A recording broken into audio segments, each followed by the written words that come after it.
ಆತ್ಮೀಯ ವೀಕ್ಷಕರೆಲ್ಲರಿಗೂ ಪ್ರೀತಿಯ ನಮಸ್ಕಾರಗಳು. ಇಂದಿನ ವಿಶೇಷ ಮಾಹಿತಿ ಮಾಲಿಕೆಯಲ್ಲಿ ಹೊಸ ವಿಷಯವೊಂದನ್ನು ತಿಳಿದುಕೊಳ್ಳೋಣ. ಅದಕ್ಕಿಂತ ಮುಂಚೆ ನಮ್ಮ ಚಾನಲ್ ಸಬ್ಸ್ಕ್ರೈಬ್ ಮಾಡ್ಕೊಳ್ಳೋದನ್ನು ಮರಿಬೇಡಿ. ಭಾರತ ಒಂದು ವೈವಿಧ್ಯಮಯ ಸಂಸ್ಕೃತಿಗಳು ಮತ್ತು ಪಾಕಪದ್ಧತಿಗಳ ದೇಶ. ಇಲ್ಲಿನ ಸಂಸ್ಕೃತಿ, ಸಂಪ್ರದಾಯ, ಆಚಾರ ವಿಚಾರಕ್ಕೆ ಮನಸೋಲದವರೇ ಇಲ್ಲ. ಕೇವಲ ನಮ್ಮ ದೇಶದ ಜನತೆ ಮಾತ್ರವಲ್ಲದೆ ವಿದೇಶಿಗರು ಕೂಡ ನಮ್ಮಲ್ಲಿನ ಪದ್ಧತಿ, ಸಂಸ್ಕಾರವನ್ನು ಮೆಚ್ಚಿ, ಹೊಗಳಿದ್ದಾರೆ.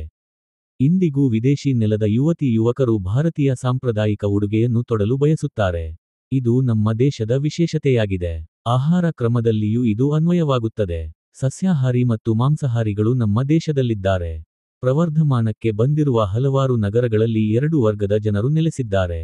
ಆದರೆ ಧಾರ್ಮಿಕ ಮತ್ತು ಆಧ್ಯಾತ್ಮಿಕ ನಂಬಿಕೆಗಳಿಂದ ಪ್ರಭಾವಿತವಾಗಿರುವ ಜನರು ನೆಲೆಸಿರುವ ಭಾರತದ ಕೆಲವು ನಗರಗಳಲ್ಲಿ ಮಾಂಸದೂಟಕ್ಕೆ ಅವಕಾಶವಿಲ್ಲ. ಈ ನಗರ ಪ್ರದೇಶಗಳಲ್ಲಿ ಮಾಂಸದ ಆಹಾರ ಸಿಗುವುದಿಲ್ಲ. ಸಸ್ಯಾಹಾರಿ ಭಕ್ಷ್ಯಗಳ ಸಮೃದ್ಧ ಮಿಶ್ರಣವನ್ನು ಮಾತ್ರ ಪ್ರದರ್ಶಿಸುತ್ತವೆ.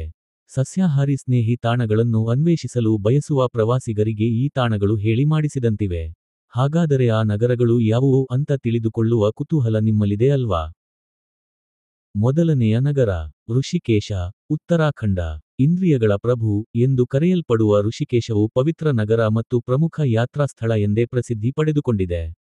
ನಗರದ ಆಧ್ಯಾತ್ಮಿಕ ಮಹತ್ವದ ಕಾರಣದಿಂದಾಗಿ ಇಲ್ಲಿ ಮಾಂಸಾಹಾರಿ ಆಹಾರ ಮತ್ತು ಮದ್ಯವನ್ನು ಸಂಪೂರ್ಣವಾಗಿ ನಿಷೇಧಿಸಲಾಗಿದೆ. ಪ್ರಶಾಂತ ಭೂದೃಶ್ಯಗಳ ನಡುವೆ ಪ್ರವಾಸಿಗರು ಶುದ್ಧ ಸಸ್ಯಾಹಾರಿ ಆಹಾರವನ್ನು ಇಲ್ಲಿ ಆನಂದಿಸಬಹುದು. 2. ವಾರಣಾಸಿ, ಉತ್ತರ ಪ್ರದೇಶ.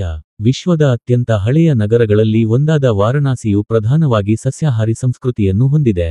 ಹಿಂದೂ ಸಂಪ್ರದಾಯಗಳೊಂದಿಗೆ ನಗರದ ಸಂಪರ್ಕವು ಸಸ್ಯಾಹಾರವನ್ನು ದೈನಂದಿನ ಜೀವನದ ಪ್ರಮುಖ ಅಂಶವನ್ನಾಗಿ ಮಾಡಿಕೊಂಡಿದೆ.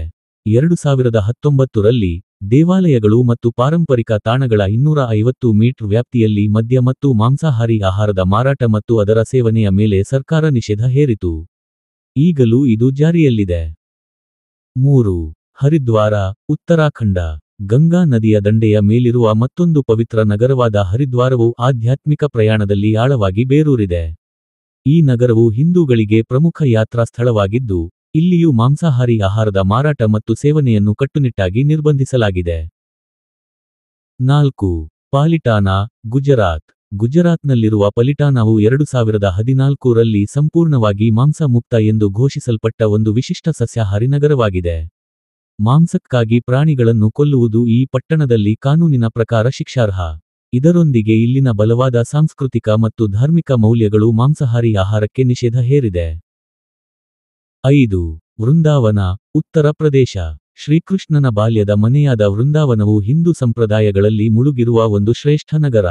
ಪವಿತ್ರ ದೇವಾಲಯವೆಂದೇ ಘೋಷಿಸಲ್ಪಟ್ಟ ಈ ನಗರದಲ್ಲಿ ಮಾಂಸಾಹಾರಿ ಆಹಾರ ಮತ್ತು ಮದ್ಯದ ಮಾರಾಟವನ್ನು ಸಂಪೂರ್ಣವಾಗಿ ನಿಷೇಧಿಸಲಾಗಿದೆ. ಸಸ್ಯಾಹಾರಿ ಸಂಸ್ಕೃತಿಯು ಅದರ ಧಾರ್ಮಿಕ ನಂಬಿಕೆಗಳೊಂದಿಗೆ ಆಳವಾಗಿ ಇಲ್ಲಿನ ಜನರು ಬದುಕುತ್ತಿದ್ದಾರೆ. 6. ಅಯೋಧ್ಯೆ, ಉತ್ತರ ಪ್ರದೇಶ. ಪ್ರಸಿದ್ಧ ರಾಮ ಮಂದಿರವಿರುವ ಅಯೋಧ್ಯೆಯಲ್ಲಿ ದೇವಾಲಯದ 15 ಕಿಲೋಮೀಟರ್ ವ್ಯಾಪ್ತಿಯಲ್ಲಿ ಮಾಂಸಾಹಾರಿ ಆಹಾರ ಮತ್ತು ಮದ್ಯದ ಮೇಲೆ ಕಟ್ಟುನಿಟ್ಟಿನ ನಿರ್ಬಂಧಗಳಿವೆ. ಇದು ಮಹತ್ವದ ಧಾರ್ಮಿಕ ತಾಣವಾಗಿ ಅದರ ಸ್ಥಾನಮಾನಕ್ಕೆ ಹೊಂದಿಕೆಯಾಗುವ ಹಿನ್ನೆಲೆ ಇಲ್ಲಿ ಅದಕ್ಕೆಲ್ಲ ಅವಕಾಶವಿಲ್ಲ. 7. ಮಧುರೈ, ತಮಿಳುನಾಡು. ಮೀನಾಕ್ಷಿ ದೇವಸ್ಥಾನಕ್ಕೆ ಹೆಸರುವಾಸಿಯಾದ ಮಧುರೈ, ಅಚ್ಚರಿಯ ಸಸ್ಯಾಹಾರಿ ಭಕ್ಷ್ಯಗಳಿಗೆ ಜನಪ್ರಿಯ. ತಮಿಳುನಾಡು ಮಾಂಸಾಹಾರಿ ಪಾಕಪದ್ಧತಿಗೆ ಹೆಸರುವಾಸಿಯಾಗಿದ್ದರೆ, ಮಧುರೈ ತನ್ನ ರುಚಿಕರವಾದ ಸಸ್ಯಾಹಾರಿ ಕೊಡುಗೆಗಳಿಗಾಗಿ ಹೇಳಿ ಮಾಡಿಸಿದ ತಾಣ. ಇದು ಭಾರತದ ಪಾಕಶಾಲೆಯ ವೈವಿಧ್ಯತೆಯನ್ನು ಎತ್ತಿ ಹಿಡಿದಿದೆ. ಈ ನಗರಗಳು ಭಾರತದ ಶ್ರೀಮಂತ ಸಾಂಸ್ಕೃತಿಕ ಮತ್ತು ಆಧ್ಯಾತ್ಮಿಕ ಪರಂಪರೆಯನ್ನು ಪ್ರತಿಬಿಂಬಿಸುವುದಲ್ಲದೆ, ಅಧಿಕೃತ ಸಸ್ಯಾಹಾರಿ ಪಾಕಪದ್ಧತಿಯ ಪರಿಮಳವನ್ನು ಅನುಭವಿಸಲು ಒಂದು ಅನನ್ಯ ಅವಕಾಶವನ್ನು ಸಹ ನೀಡುತ್ತವೆ. ಈ ಅಪರೂಪದ ಸ್ಥಳಗಳಿಗೆ ಜೀವನದಲ್ಲಿ ಒಮ್ಮೆಯಾದರೂ ಭೇಟಿ ನೀಡಿ. ಧನ್ಯವಾದಗಳು.